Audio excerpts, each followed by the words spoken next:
All right, prop the mic, PTM. We're back on Wednesday, getting ready for Thursday night football. The OG duo back 2 in a row, Monday night football, Thursday night football. Today's podcast, as always, is presented by Props.Cash. We've teamed up with Props.Cash once again this season because, like we always say, we 100% could not do what we do without Props.Cash.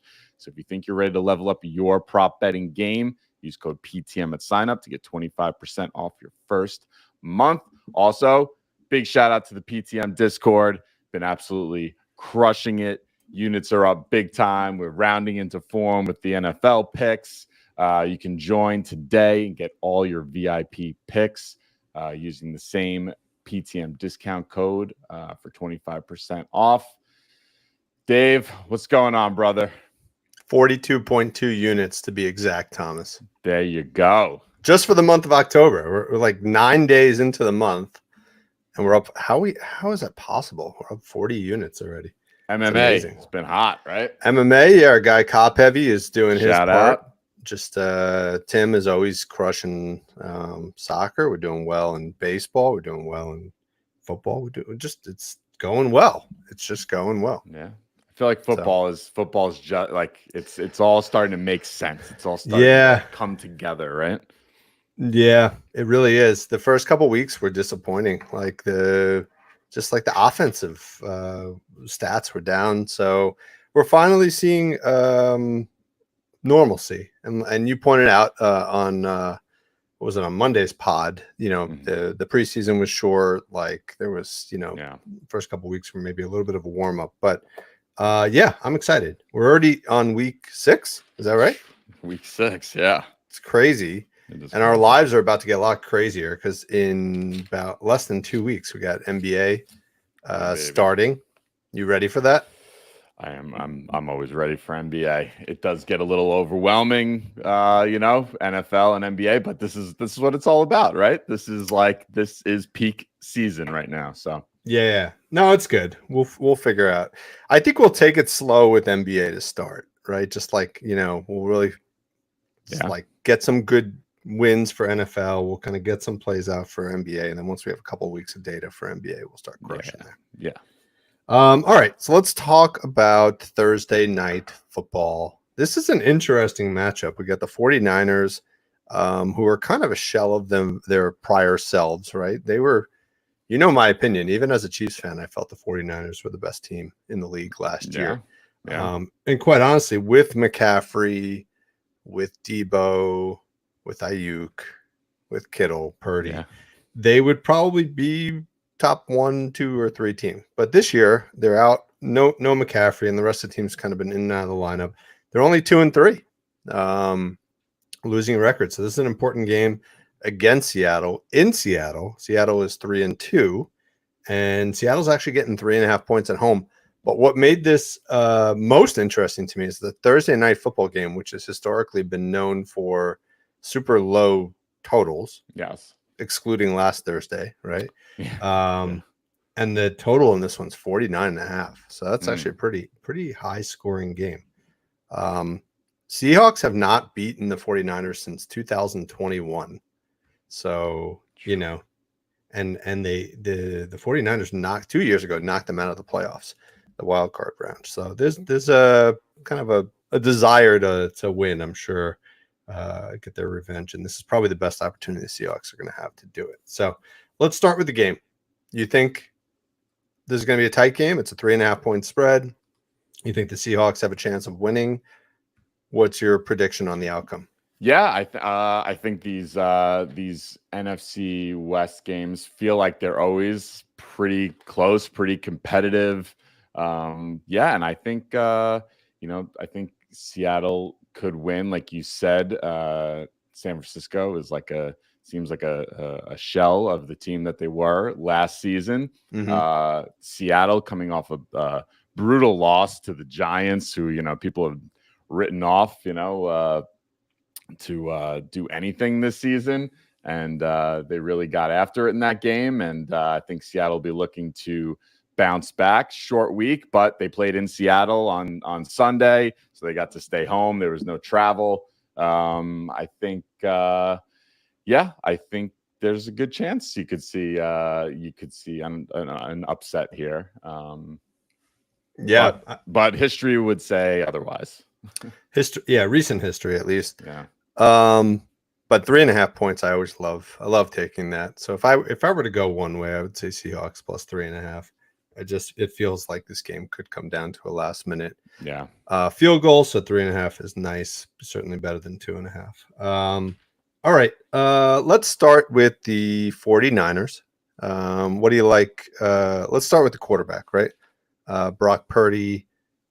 Neither of these teams are in quarterbacks are in a great matchup from a passing standpoint, right? You got a fairly good secondaries on both teams, but we still kind of like some stuff for Brock Purdy. So you want to talk about Purdy real quick while I pull up props like cash? Let's pull up that screen. I mean, the guy's been super consistent in his passing yards. Hasn't gone under 231 passing yards this season. If you look over just like his last 20 games, I mean, hasn't gone under 200 yards once. I mean, he's a guy you can really rely on there. So I think his straight passing yard line, we were talking about this earlier, of 251.5 feels pretty good. I mean, look how consistent that is. I love that. They played Seattle last season twice. Obviously, they play twice every year. The game in Seattle, he threw for 209.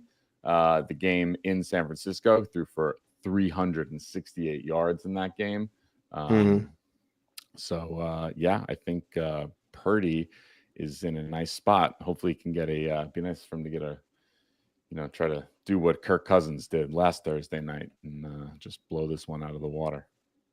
Yeah, and you and I were looking at this before we jumped on. His pass attempts is set at 31.5. If you look even over his last 20 games, he doesn't usually attempt that much, but a lot of that's because McCaffrey's just getting such a big volume of rushing attempts. So if you go on, if we go back to the passing yards and we go on props like cash to games in which he's attempted 30 plus passes, you can see the hit rates are even better, right? We've got over the last 20 games, he's hit 79% hit rate, really just missing last week against Arizona at 244. So, let's see if that improves or gets worse as we go up to 31. Yeah, it's about the same, 80% there. So I think Purdy at 251.5 is nice. We did include Purdy at 225 as part of a builder that we just put out on X. We'll talk about the second half of that builder in a second. But so Purdy straight up for 251.5, Purdy for 225 as part of a builder. And then we were also thinking about Purdy for rushing yards. Yeah, this was a fun one. So it's good to pull up the comps on this one and see, because if you just look, especially with only 5 game sample, it's good to dig in a little bit further, and you can see the quarterbacks who do some running. Daniel Jones, 38 rushing yards. Bo Nix, 35. Then the other guy, I mean, Goff, his line was half a yard. Like, that's not a guy that's going to run. So, Skylar Thompson, 6.5. Also not a guy that's going to run. Brissett at 13.5. I mean, that's what Purdy's line is. He was held to 6. But I think that New England team's weird. That was a weird game. I like this spot. Daniel Jones just crushed this. And you could see Purdy's had two games. It's nice. This line earlier, like you said, this line was at like 11.5. I think it was nice, much nicer there. Now it's creeping up even to 13.5. But I like this. But there's another way to look at it, which you smartly pointed out. If you look at his rushing long, look at that. 11, 11, 11. 12. The only game he went under was that that was New England, right? He went under with seven. Yeah. His longest rush. So that's a nice little pivot on this because he's not a big rusher, but he'll go and on the third down he sees a little gap he needs to run and get that first down or something. He does. I love that. Look at that. I love the consistency here. So good. Yeah, and it actually went back further too, right? It went back. I think it was 7 games or something like 7. Yeah, look at that. 7 of his last 8 games. So I think, I think it's really just about the attempts. I think if he gets, a busted play and he takes off, he's generally going to hit that like 9-yard rush. So I think this is a safer play than than the 12.5 or 13.5. I think playing as long as at 8.5 is really nice. So we're gonna lock that one in. All right. Yeah. Tim would approve of that one, I think. Yes. Oh, I forgot to call out. He hasn't rushed for he hasn't had less than 4 rush attempts this season so far, and he's if we just go back to his rushing yards, even at 13.5, he's cleared this in 8 of his last 10 games when he's had 4+ rush attempts, averaging 25.2, so clearing it by quite a bit there. So just forgot to call that out, but that's nice. Yeah, let's see. Similar for his longest as well. So yeah, there you go. Yeah, I like that. Good stuff. Let's lock right. it in. Easy one. That's so great. I love when those cash in like the first quarter too. It's the best. Especially the longest, because you can't there's no concern about kneel downs or losing yards. Yeah, it's true. like it's done. It's locked in. If you get it, you get it. All right. Who else do we like on San Francisco? Let's look at Kittle. Yeah, Kittle. Such a good matchup. Do you have the stats on tight ends? I think they're 8th in giving the 8th most receptions Seattle is to opposing tight ends, and the 5th or 6th most receiving yards. So both good matchups for tight ends. Let's look at some comps as I pull up Kittle. Tom's a little afraid of Kittle because he's very injury prone and always carries a questionable designation next to his name. But if you look, there's some really good data on guys who are not quite as good as George Kittle, right? He had Hunter Henry in the last 3 weeks. Hunter Henry had 109 receiving yards. Sam Laporta, 53, and then Theo Johnson on the Giants had 48. So Kittle's line at 47.5 seems like good value. Yeah. I love that. He's had 4+ targets every game this season. He's had 5+ targets in 5 of his last 6 games against Seattle. So I actually like him. While we're on this, should I he's a leg to a builder I put together. You want me to hold off on it and cover the whole thing at once, or you want me to give that leg out now? Yeah, you can give it out. I think that works. All right. So if you look, great matchup. Seattle has allowed the 5th most catchable targets to opposing wide receivers. Would you say the 7th most receptions? I think it was 6th most receptions, 8th most. 8th most receptions, 6th most receiving yards. Nice. So like I said, 4+ targets in every game this season, 5+ targets in 5 of his last 6 games against Seattle. When he's had 4+ targets, he's had 3+ receptions in 43 of his last 46 games. That's a minus 450 leg to a builder. So that's one piece to a builder that I love here. All right, so George Kittle for 3 receptions. That's leg number 1. That's leg number 1. Okay. Oh, we gotta wait for the rest of it. Do you want me to keep going? Should we just go now? Yeah, finish it up. All right. Let's stick on the let's go over to the Seattle side real quick. Tyler Lockett, 3+ receptions. So I like the symmetry there. 3 and 3. Similar odds, minus 420. He's had 6+ plus targets in every game this season, except for that game against the Patriots. He's had 5 plus targets in his last 7 games against San Francisco. If you look at his receptions when he's had 5 plus targets, he's had 3 receptions or more in 43 of his last 47 games, almost identical hit rate to George Kittle at 3 receptions. Yeah. So that's the second leg. Those two together get you to minus 187. So we need one more. And the one I felt most comfortable with is Jordan Mason, 60 plus rushing yards. Feels very achievable. I don't think he's had less than 70 something so far since the start of this season, right? Yeah, no, he's been incredible. 77 is the fewest he's had. You put him at 60. If you put him at 60, paired with the 3 and 3 for Kittle and Lockett, that gets you to plus 111. That's pretty good, man. Yeah, it's hard to argue that. All right, so we got Kittle for 3 receptions. We have Lockett for 3 receptions, and we have Jordan Mason for 60 rushing yards. That's 60 rushing yards. Yep, that's it. Wow, and that gets you plus money, plus 111. You know, if you're a little bit more risk averse and you wanted to do it at 50 plus rushing yards, that even would get you like minus 108, something like that. So if you wanted to even be a little bit more conservative there, and obviously you could bring him up to 70. He hasn't had less than 77 this season. Then now you're talking about plus 140 or something like that. So yeah, I mean, look at the running backs against Seattle this year. You got Gibson 96, Stevenson 81, Gibbs at 78, and then even Tyrone Tracy at 129. So Tyrone Tracy, that's actually a player in the NFL. He had a great game.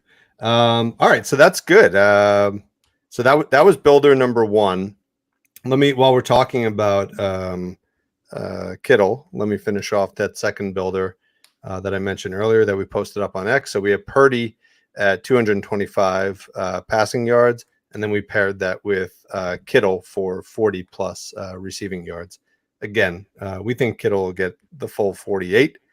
Which is a straight line, but we took it down a little bit just so he gets that full hit rate because he's gotten a 40 plus receiving yards every game this season. So that's another play that's right around plus 100. So you get 2 near plus money plays for super high probability legs. So love both of those. Love it. We got a message here on X from our man Jordan from Read the Green. He said, check out Kittle's long reception in prime time. I like that. Longest reception for George Kittle. So far this season, he's done it in 2 out of 4 games, but you want to look at prime time. So the only prime time game they played this season was against the Jets. He had a 26 yarder. But if we look at all time, now we're talking. Wow, look at that. Yeah, out of the last 10 games, most recently he's done this in 9 out of 10. And he's clearing it by a pretty good margin. So it's too bad we can't alt up that reception. But to me, that we know he's going to get 3 catches, right? Jordan's telling us right now he's going to get a catch for 20 plus yards, right? Yeah. Yep. So to me, he basically just needs another 28 yards to clear his full line on 2-3 more catches. So I think everything Kittle is sounding really good for this game. Yes, sir. So good call. Love that. Thank you, Jordan. Go check out Jordan at Read the Green on X, or come see his picks in the Discord too. All right. Anything else for San Francisco? Just I in honor of Tim, let's take a look at Kyle Juszczyk. What? Yeah, dude, I can't even. We have in our data model. I can't even analyze Kyle Juszczyk because they have him as a fullback. Yeah, he doesn't even fit into a position that anybody would bet on. So I mean, really, I think a guy like him, you look at running back and you look at tight end, right?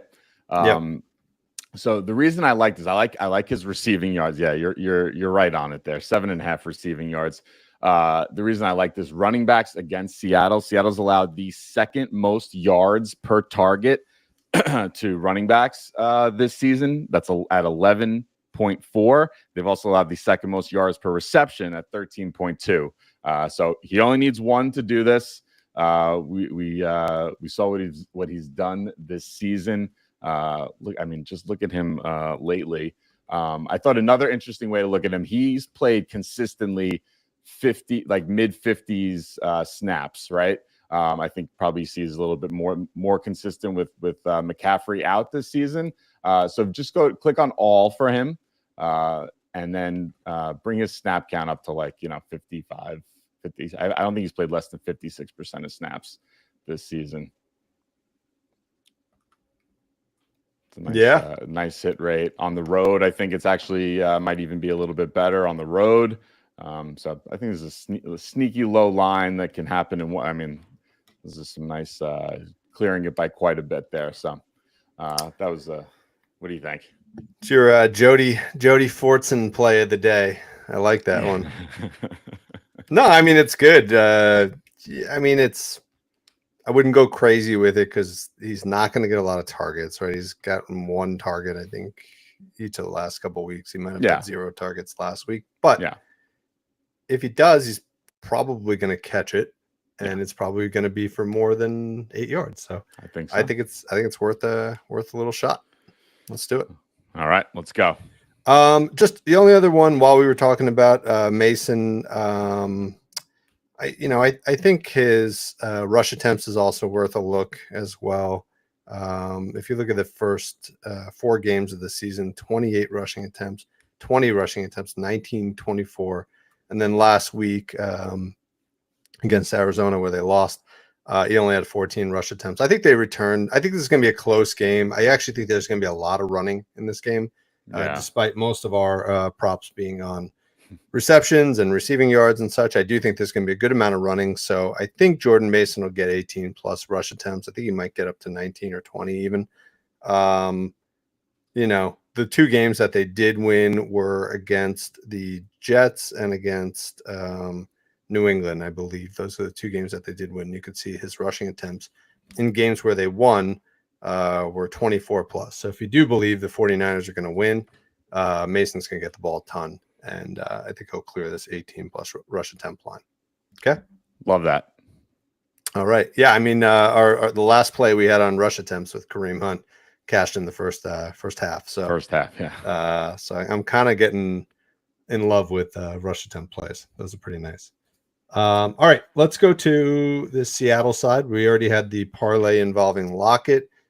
Anything else here standing out? Obviously, San Fran's a great defense, but I think there's got to be an opportunity we find. What do you like here, Tom? Yeah, nice spot was running back receptions.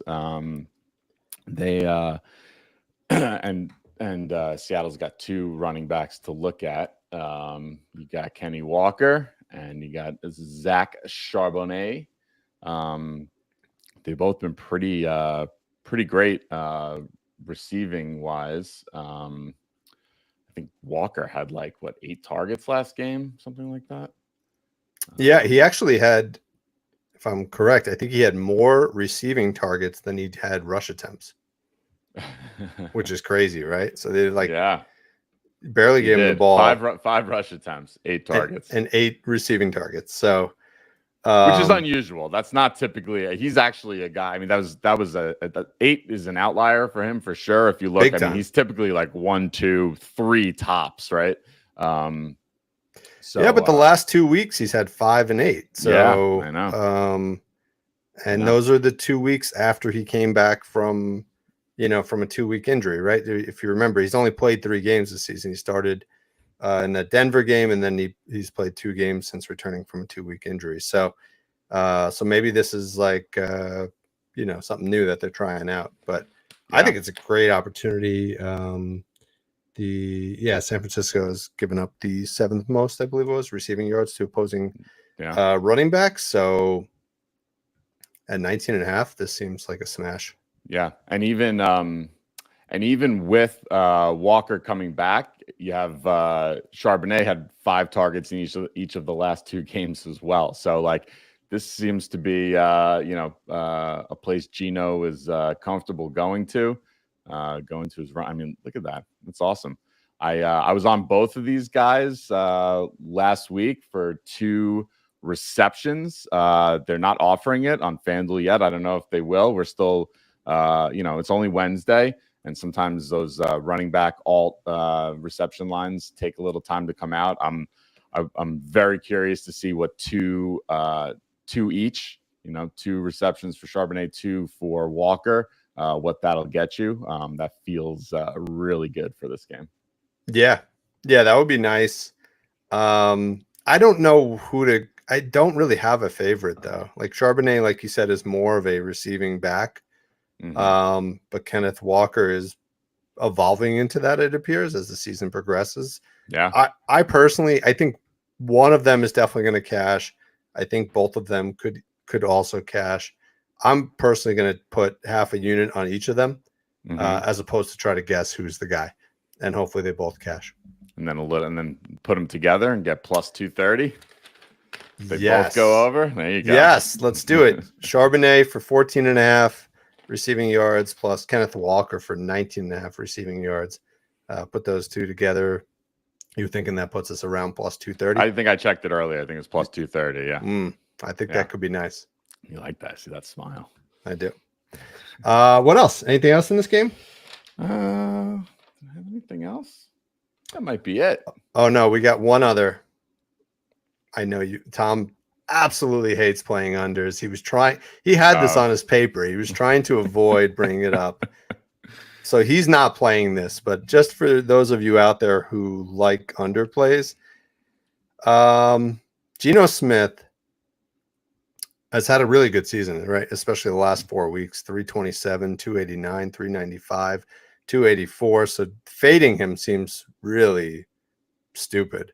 But when we look at his completions, also 33, 26, 38, 28. Seems silly to fade a guy like that. But it is worth looking at the defense. And when you look at the comps against San Francisco so far, Kyler Murray has only had 19 completions, Jacoby Brissett 19, Stafford 16, Darnold, who's been excellent this season, 17, and Aaron Rodgers only had 13 completions. So as hard as this is to do, 24.5 pass completions seems like a lot for Geno. He's definitely going to have 4 to his at least 4 to his running backs. We know that. There we go. But after that, maybe that's it. And he'll have 3 to lock it. All right, so that's 7. But after that, I think that's, he doesn't get above 20 maybe in this game if the Niners continue their tough ways in the secondary. So yeah, if you're looking for an underplay, Geno under 24.5 pass completions. It's a little scary to play in a game that's 49.5 point total. But I don't know. We're just riding. There are some legit quarterbacks in here that just haven't gotten anywhere near 20. So I think we'll go with that. Yeah, and if there's a day to do it, it's probably typically without looking at last week's Thursday night game. Typically, it's a good spot for unders. So yeah, I think that's probably a good look, though. Not my not a place I like to go with the unders, but yeah, good luck. All right, very nice. All right, good. I think we are. I think that's it. Closing in on 30 minutes here. That was good. I like. We got some nice pieces here. So let's lock these in. Let's wait around. We might have a few more lines open up over the next day or so until we get this game kicking off tomorrow night. So thanks everyone for joining. Appreciate the comments, and let's all make some money. Let's do it.